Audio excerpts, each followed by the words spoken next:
Buenos días, yo soy Miguel Mantilla. Yo soy Valentina Torres. Isabela Romero. Y yo soy Adriana Maldovino. Y esto es Los Cuatro Cuatro Apologéticos. Bueno, el día de hoy en este capítulo del podcast abordaremos lo que es el primer capítulo de la Apología de Sócrates de Jenofonte, titulada La actitud de Sócrates. Entonces, chicos, me parece que es pertinente primero abordar lo que es el autor, Jenofonte, que nació en Atenas y fue un discípulo muy importante de Sócrates. Sí, eso a mí también me parece bastante importante porque fue la persona que estuvo cercana a Sócrates aparte de Platón, y pues leer las dos obras de ellos es una cosa pues muy enriquecedora porque tienen un punto de vista muy diferente. Pues sí, como mencionó mis compañeros, él era un discípulo y su ubicación en Atenas nos influye a entender el contexto en el cual él narra la historia. O sea, no solamente nos limitamos a ver que él era un discípulo de Sócrates y tiene sus ideas, sino también de dónde surge la idea como tal. Sí, quiero resaltar también la idea que comenta Valentina sobre era un discípulo de Sócrates, al igual que Platón, pero Jenofonte era un historiador y aparte era un militar. Historiador lo quiero resaltar también porque quiere decir que es capaz de recolectar diferentes perspectivas y poder formar un constructo de la historia como tal. Es su trabajo. Me parece también pues importante resaltar que Jenofonte no es la única obra que él escribió acerca de Sócrates.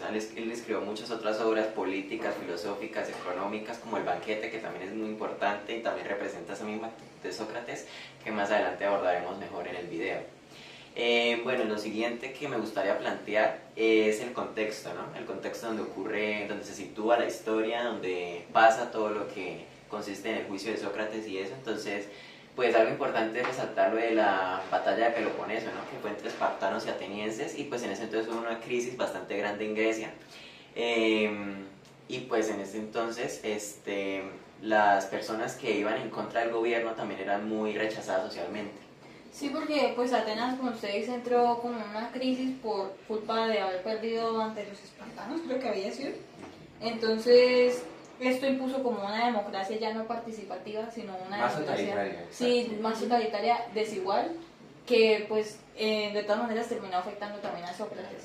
Pues se le empieza a ver como una amenaza política a él y no como lo que es en esencia un maestro, sino que se le empieza a ver que su perspectiva y sus ideas pueden alterar la manera de gobierno de estas personas.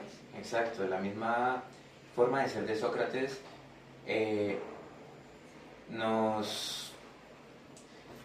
suele causar conflicto con la forma de gobierno que se estaba manejando en esa época. Es decir, Sócrates, que tenía una forma de ser, bueno, de hablar y de querer generar controversia constantemente, causa como ese rechazo en el gobierno.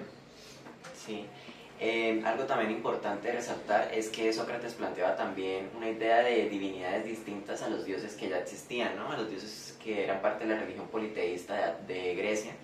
Y también pues la forma en la cual él usaba la mayéutica, que era la cuestión de hacer preguntas y respuestas y poder así como atraer a las personas hacia el conocimiento, a la verdad, a la sabiduría. Entonces eso también como que causó mucho conflicto, sobre todo hacia cómo se dirigía él a los jóvenes que aprendían, que eran discípulos de él. Entonces eso también es otra cosa que también se critica mucho en su juicio. No, sí, más adelante él intenta como que tipo justificar ese tipo de acciones, pero la verdad los jueces que iban en contra de Sócrates estaban en contra tanto personalmente como ante la ley que ellos mismos proclamaban, y pues se dice que ellos estaban celosos de Sócrates porque Sócrates siempre los dejaba en ridículo con su método de mayéutica frente a los demás. Sí. Bueno, yo pienso que lo que seguiría es más o menos dar como una opinión acerca de qué tal nos pareció el primer capítulo, las 9 primeras páginas, y más o menos como hacer una reflexión de qué podemos como de ahí tomar y comparar con la apología de Sócrates que planteó Platón. Entonces, bueno, aquí Sócrates tiene como una visión mucho más relajada de él mismo. Jenofonte así lo describe. Y bueno, aquí plantea la cosa que consiste en el hecho de que Sócrates, digamos, para defenderse, él en realidad no hizo uso de argumentos, sino que él lo que hizo fue justificar que lo que, como él actuó durante toda su vida, fue de forma honorable, fue de forma virtuosa, y que en realidad la única forma de demostrar que los acusadores de él fueron injustos es la misma injusticia que hicieron Sí. de haberlo acusado por hechos que en realidad no fueron así. Sí, porque Platón muestra a Sócrates como alguien que es más defensivo, como alguien que sí argumenta, que sí pelea, alguien más dialéctico. En cambio, pues Jenofonte no lo muestra así. O sea, Mucho más narrativo. sí, lo más narrativo y más tranquilo, y además resaltando que Sócrates también como acepta como que su muerte. Pues sí, él nos plantea una visión de Sócrates de la vida y de la muerte un poco más serena, un poco más tranquila. Si lo ponemos en una balanza, él plantea de que para Sócrates era mejor vivir una vida corta pero justa antes que una vida larga e injusta, porque estaría siguiendo los mismos patrones de conducta de seguir permaneciendo esa injusticia. Es como que él no sería capaz de someterse ante la idea de vivir una vida injusta, pero de todas formas nos plantea como una perspectiva de que él se somete a preferir morir. Como esa... Exacto. Según Jenofonte, bueno, no me gustaría decirlo de esta forma, pero da la impresión de que Sócrates al parecer se resigna ante su muerte.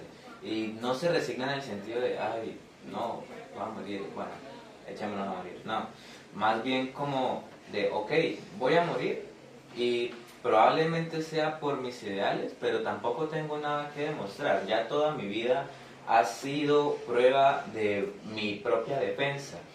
Y a futuro serán ellos, los jueces, quiero llamarlos corruptos porque se dejaron llevar de su propia, no fueron imparciales, no fueron objetivos, se dejaron llevar de lo que pensaban como tal.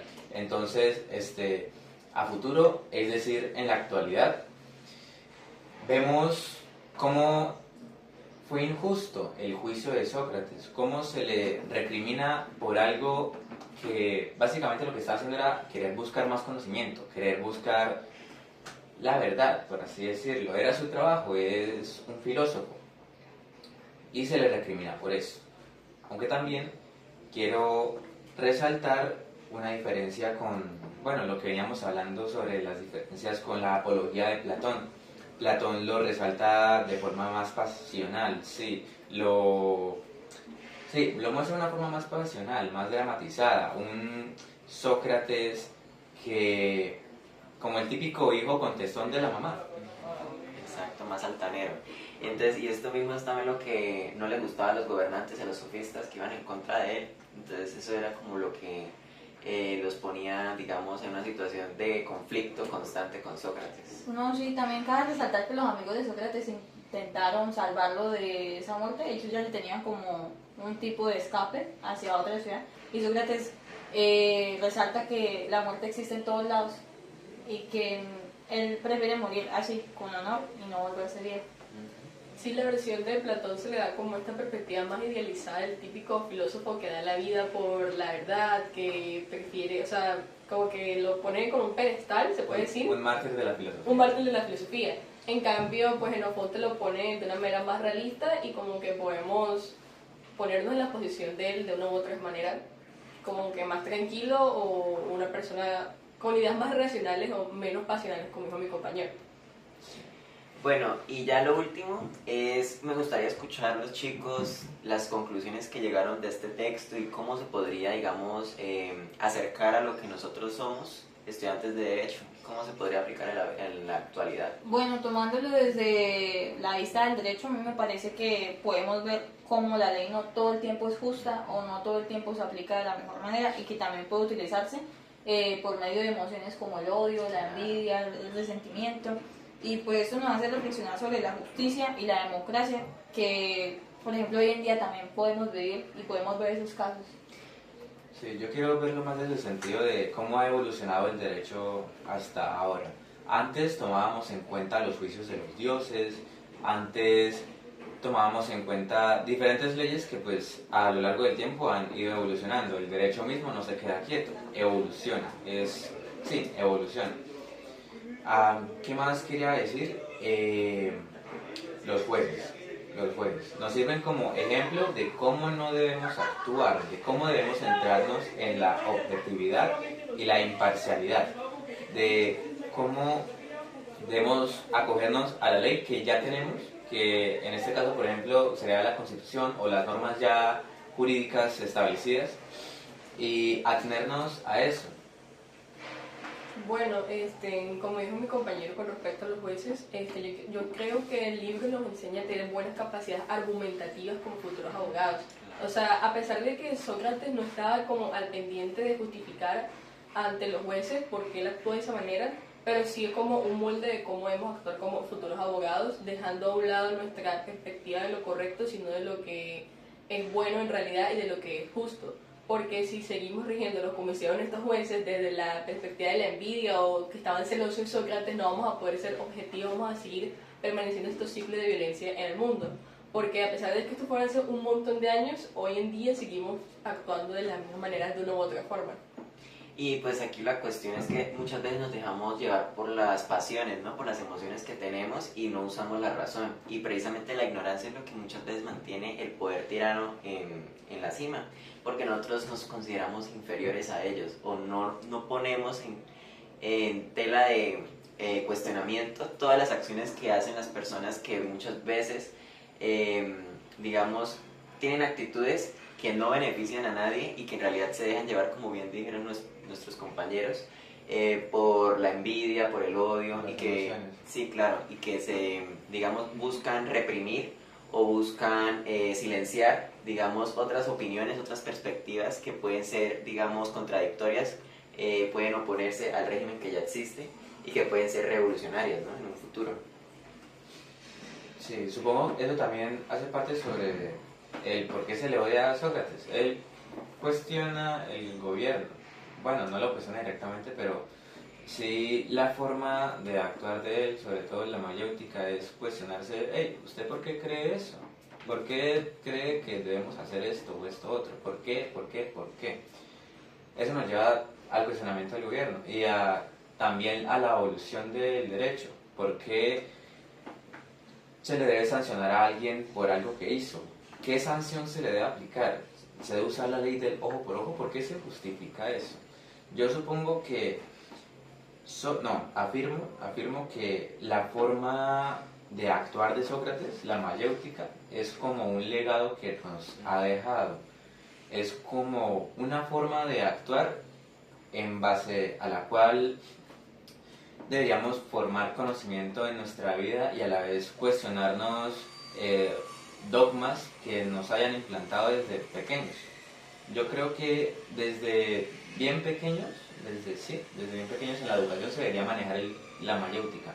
No decirle a los chicos cosas como esto es así porque es así y porque es así. No darles un dogma, sino darles las herramientas para que se cuestionen y para que sepan de dónde salen las cosas, de dónde es que surge cada cosa. O sea, el libro prácticamente nos hace cuestionar el funcionamiento de cómo, vale la redundancia, funcionan las cosas hoy en día, de la perspectiva de justicia que tenemos ante el mundo, que quizás no se rige tal cual, pero sí maneja los mismos patrones de conducta o maneja la misma esencia o el mismo objetivo emocional, y de que como futuros abogados debemos plantearnos cómo estamos siendo regidos hoy como sociedad y cómo, no solo como abogados, sino también como mencionaba mi compañero en el contexto de las aulas, de los estudiantes, de que cómo pretendemos de que los futuros ingenieros, abogados, médicos sigan influenciando o hagan las cosas en pro de sus emociones y no en pro de lo racional y de lo justificado. No, sí, para mí ese texto, bueno, el libro en sí me parece muy valioso porque pues nos ayuda a entender la fundamentación de lo que es la justicia en la sociedad, de que el derecho sí o sí tiene que tener la moral, tiene que tener la ética, porque visto desde otra forma probablemente no serviría, como lo que pasaría, por ejemplo, en la Alemania nazi, o también lo que le pasó a Sócrates. Entonces, ese tipo de textos y de casos son esenciales como para nuestra formación como abogados en el futuro. Exacto. También, volviendo a ese tema de los estudiantes, es un punto que hay que resaltar en toda la vida del joven. Bueno, también Sócrates era muy allegado a los jóvenes y pues se le acusa de querer corromper a la juventud. Pero pues yo supongo, y ahí sí supongo, que era allegado a los jóvenes porque sabía que es desde los jóvenes que se plantea el cambio, porque ya cuando lleguen adultos va a ser más difícil que puedan plantearse cuestionamientos. Entonces, supongo yo, es esencial en la vida del joven que aprenda eso, no solo cuando está en el colegio, sino a lo largo de toda su juventud, y que al convertirlo en un hábito, por así decirlo, lo mantenga por el resto de su vida. Y con ese tema de los jóvenes también quiero tratar un tema controversial sobre Sócrates. Y quiero hablar sobre la, en teoría, pederastia de la época, y de que Sócrates podría llegar a ser un pedófilo. Hasta donde yo he investigado no hay como pruebas directas de que haya sido así, pero no sé, me gustaría escuchar su opinión. Bueno, aquí la cuestión es que precisamente una de las partes del juicio era eso, que él atraía a los jóvenes y pues por medio de su mayéutica, digamos de su encanto para, convencer a las personas, es que se ponía, digamos, en cuestionamiento ese hecho de la pedofilia. Entonces ya se ponía, digamos, la cuestión de que si él se dejaba seducir a los hombres, o de que él, digamos, tenía insinuaciones sexuales hacia sus alumnos, etcétera. Pero pues sí, precisamente pues tampoco es que hay como muchas pruebas acerca de esto. Pues que yo sepa, en el juicio se le dice que él corrompa a los jóvenes, pero no de una manera tipo sexual, no sé. sino más bien de una manera filosófica y moral, Exacto. enseñándoles lo de los dioses, enseñándoles para pensar por sí mismo y en contra del gobierno. Y pues en varios libros Platón dice que Sócrates rechaza los deseos carnales, no le gusta como ese tipo de cosas.